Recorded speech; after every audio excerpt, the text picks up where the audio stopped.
Okay, तो आज से कुछ दिन पहले मैं अपने इस पेज पर एक छोटा सा रील्स बनाकर आप लोगों के लिए लाया था, जिसमें मैंने ये बताया था कि कभी भी हमें किस तरीके से कभी एक इनकम ऑफ सोर्स के भरोसे नहीं रहना चाहिए और उससे हमारी लाइफ में किस तरीके से चीज़ें इफ़ेक्ट होती है, उसको भी बताने की कोशिश किया था। बस समय उस रील्स पर ज़्यादा नहीं था, इसलिए मैं आपको उस चीज़ के बारे में ज़्यादा नहीं बता पाया। लेकिन I will make sure that कि आज की इस वीडियो में मैं आपको पूरा अच्छे से बताऊंगा कि हमें किस तरीके से अपने इनकम ऑफ सोर्स को बढ़ाना चाहिए। साथ ही साथ मैं आपको इस वीडियो में एक नहीं, दो नहीं, पूरे के पूरे 3 ऐसे महत्वपूर्ण टिप्स बताऊंगा जो फाइनेंस से लेकर है, जो मनी मेकिंग से लेकर है या मैनेजमेंट से लेकर है। आप इस तरीके से मान सकते हो और इतना यकीन और दावा मैं आपको दिलाता हूं कि अगर आप आज की इस वीडियो को बहुत अच्छे से ध्यान से सुनते हो, पूरा देखते हो ना, I will make sure that कि आपको इन फ्यूचर पैसों से होने वाली जितनी भी प्रॉब्लम होती है ना, कभी भी आपको उस चीज़ को फेस नहीं करना पड़ेगा। तो बिना ज़्यादा किसी देरी के, बिना आप लोगों का समय बिताए, हम करते हैं पहला पॉइंट की स्टार्ट। और वो पॉइंट यही है, never ever depend on single source of income. Yes my dear friend, पहला यही आपको मानना पड़ेगा कि आज आप जो भी काम कर रहे हो, चाहे आप जॉब कर रहे हो, गवर्नमेंट जॉब कर रहे हो, स्टार्टअप किए हो, बिजनेस किए हो, कुछ भी किए हो, साथ ही साथ एक ऐसा आपका सेकेंडरी इनकम ऑफ सोर्स के लिए कुछ ना कुछ काम आप जरूर से स्टार्ट कर दो, या फिर कर दिए हो तो उसको बढ़ाने की कोशिश करो, जहां से आप सेकेंडरी इनकम ऑफ सोर्स बना सको। ये इसलिए कह रहा हूं कि कभी भी आप एक इनकम ऑफ सोर्स के भरोसे बहुत ज़्यादा लाइफ में ग्रोथ नहीं कर सकते हो। आपको अगर अच्छा पैसा कमाना है, आप चाहते हो कि पैसों से होने वाली जितनी भी प्रॉब्लम होती है मुझे कभी सामना ना करना पड़े, तो कभी भी आपको एक इनकम ऑफ सोर्स के भरोसे नहीं रहना है। आपको मल्टीपल इनकम ऑफ सोर्स बनाकर रखना है, जहां से आपका एक जगह से पैसे यदि आना बंद हो गया तो दूसरे इनकम ऑफ सोर्स रहे, जिससे आपकी जीवनी खर्चे, नीड्स, इच्छाएं, वांट्स पूरे हो सकें और कभी भी आपको पैसों से होने वाली समस्या को ज़्यादा फेस ना करना पड़े। इसलिए पहला पॉइंट सबसे ज़्यादा महत्वपूर्ण है। जिन्होंने आज तक अभी तक स्टार्ट नहीं किया है तो इस पर विचार करें,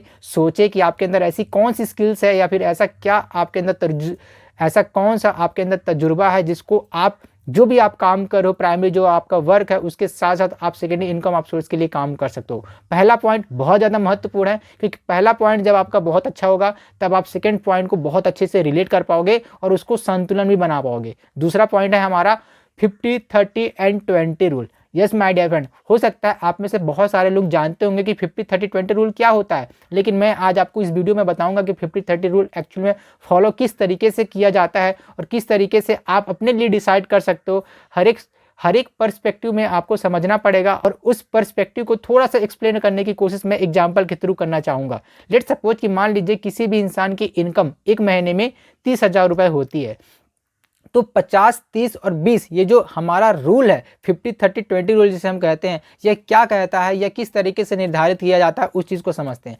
50 मतलब कि आपकी जो भी ज़रूरतें हैं उस ज़रूरतें में सब चीज़ आ जाता है। जैसे कि मान लीजिए यदि आपकी शादी हो चुकी है तो आपसे और आपकी वाइफ और आपके बच्चों से लेकर जो भी ज़रूरत के सामान है, जो भी उसमें सारा चीज़ आप इंक्लूड कर दो। घर के जितने भी खर्चा हो गया, चाहे उसमें राशन हो गया, बिजली बिल हो गया, वाटर बिल हो गया, कुछ भी एनीथिंग एल्स जो आपको होना बहुत ज़्यादा ज़रूरी है, जो हमारे नीड के सेक्शन में आती है, आप सारा चीज़ इसको फिल कर सकते हो इसमें।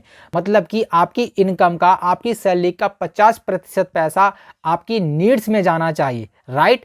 क्योंकि ये जब संतुलन में बैठेगा तभी सारा चीज़ जाके हमारा बैकअप में तैयार होगा। उसके बाद है 30 रूल्स। क्या कहता है कि 30% पैसा आप अपनी इच्छाओं के लिए सेविंग कर सकते हो या फिर खर्च कर सकते हो। लेट सपोज कि यदि आपको किसी मोबाइल की ज़रूरत है या फिर स्मार्टफोन खरीदना है, लैपटॉप खरीदना है, तो आप उस 30% पैसा को बचाओगे उस स्मार्टफोन को खरीदने के लिए। एक बार सैलरी मिली पूरा पैसा हम किसी चीज़ के लिए झोंक दें, ये बहुत ज़्यादा गलत बात है।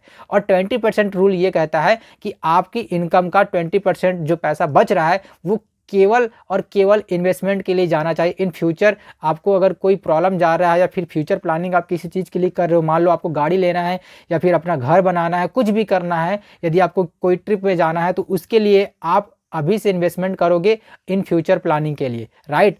ये 50-30-20 रूल इस तरीके से आप डिवाइड कर सकते हो। 50% पैसा आपकी नीड्स के लिए, 20% पैसा आपकी इन्वेस्टमेंट के लिए और बाकी का जो बीच का 30% पैसा है वो आपके लिए जाना चाहिए वांट्स के लिए, राइट? इस तरीके से नीड, वांट एंड इन्वेस्टमेंट के लिए हम सेक्शन बनाकर रखे हैं। इस चीज़ को आप जरूर से फॉलो कीजिएगा, कभी भी प्रॉब्लम नहीं जाएगी। लेट सपोज कि मान लीजिए आप इन फ्यूचर कुछ डिसाइड कर रहे हो, कुछ करने का, कहीं कुछ घूमने जाने का, तो आप उस चीज़ के लिए प्लान आउट कर रहे हो, राइट? तो आप उसके लिए क्या कर सकते हो, आज से इन्वेस्टमेंट कर सकते हो। अब आप सोच रहे होंगे कि यार इन्वेस्टमेंट करे तो करे कहाँ, कौन सी जगह सबसे ज़्यादा बेस्ट है। आप में से काफ़ी सारे लोग, मुझे पता है मेरी वीडियो ज़्यादा से ज़्यादा 25 से 45 साल वाले लोग ज़्यादा देखते हैं, तो आप में से हो सकता है बहुत सारे लोग एफडी कराते होंगे अपने पैसों को, या फिर बैंक अकाउंट में सेविंग के लिए छोड़ देते होंगे। लेकिन मैं बताना चाहूँगा दोस्तों, ऐसा बहुत ज़्यादा गलत काम कर रहे हो आप ये सब करके, इसीलिए आपका पैसा दिन प्रतिदिन अपनी वैल्यू को खो रहा है। आपको ऐसा नहीं करना। एक प्यारा सा एसआईपी स्टार्ट करना है। एसआईपी बोले तो सिस्टमेटिक इन्वेस्टमेंट प्लान स्टार्ट करना है। किसी भी स्टॉक के अंदर, शेयर के अंदर, या फिर किसी भी म्यूचुअल फंड के अंदर जो आपको बेस्ट लगता है, कोई सा भी आप इंडेक्स फंड खरीद सकते हैं और उसके लिए एसआईपी स्टार्ट कर सकते हैं। एसआईपी बहुत ही मिनिमम अमाउंट से हो जाता है। 100 रुपये से भी स्टार्ट होता है किसी म्यूचुअल फंड का, 500 से स्टार्ट होता है, 1000 का स्टार्ट होता है। आपकी इच्छा अनुसार जो भी आप कर सकते हो उसमें एसआईपी करना स्टार्ट कर दो। इससे ये होगा कि एसआईपी आपका हर महीना बढ़िया सिस्टमेटिक तरीके से चलेगा और ये कंपाउंड के साथ आपके पैसे को मल्टीपल करते जाएगा दिन प्रतिदिन, जैसी आपकी परफॉर्मेंस म्यूचुअल फंड की ग्रोथ पे जाएगी। तो इसलिए तीनों पॉइंट को रखना बहुत ज़्यादा ध्यान है। आपको इससे कभी बाहर नहीं जाना है, क्योंकि अगर ये 3 बेसिक रूल जो आप फॉलो करते हो लाइफ के अंदर, यकीन मान लेना पैसों से होने वाली कभी भी प्रॉब्लम आपको ज़्यादा जीवन में फेस नहीं करना पड़ेगा। राइट, इसमें मैंने सारा चीज़ बता दिया है। इसके अलावा मन में कोई सवाल सुझाव हो तो आप मेरे कमेंट सेक्शन में जाकर अपने विचार या फिर क्वेश्चन को पूछ सकते हैं। मैं होपफुली उन क्वेश्चन का जवाब देने की कोशिश करूंगा। बाकी पर्सनली मैं भी इन चीज़ों को फॉलो करता हूं, that's why I am asking to you. आप भी इन चीज़ों को फॉलो करके अपनी लाइफ में ग्रोथ पा सकते हैं। बाकी हैप्पी इन्वेस्टिंग और अपनी लाइफ को जीना स्टार्ट कीजिए, लाइफ को एक्सप्लोर करना स्टार्ट कीजिए। ये तभी होगा जब हमारे जीवन में सबसे बड़ा जो प्रॉब्लम चलता है, पैसों से होने वाली समस्याएं, हम उसका निराकरण या संतुलन सही समय पर सही तरीके से करें। बाकी आई होप सो कि वीडियो पसंद आई होगी। तो वीडियो पसंद है तो वीडियो को लाइक, हमारे चैनल को सब्सक्राइब कीजिएगा। यदि यूट्यूब पर देख रहे हैं, यदि फेसबुक पर देख रहे हैं तो हमारे पेज को जरूर से फॉलो कीजिएगा। मैथ्यू थॉट्स आप सभी के सपनों को प्यार और सम्मान करता है। Thank you so much for your love and support. Bye bye.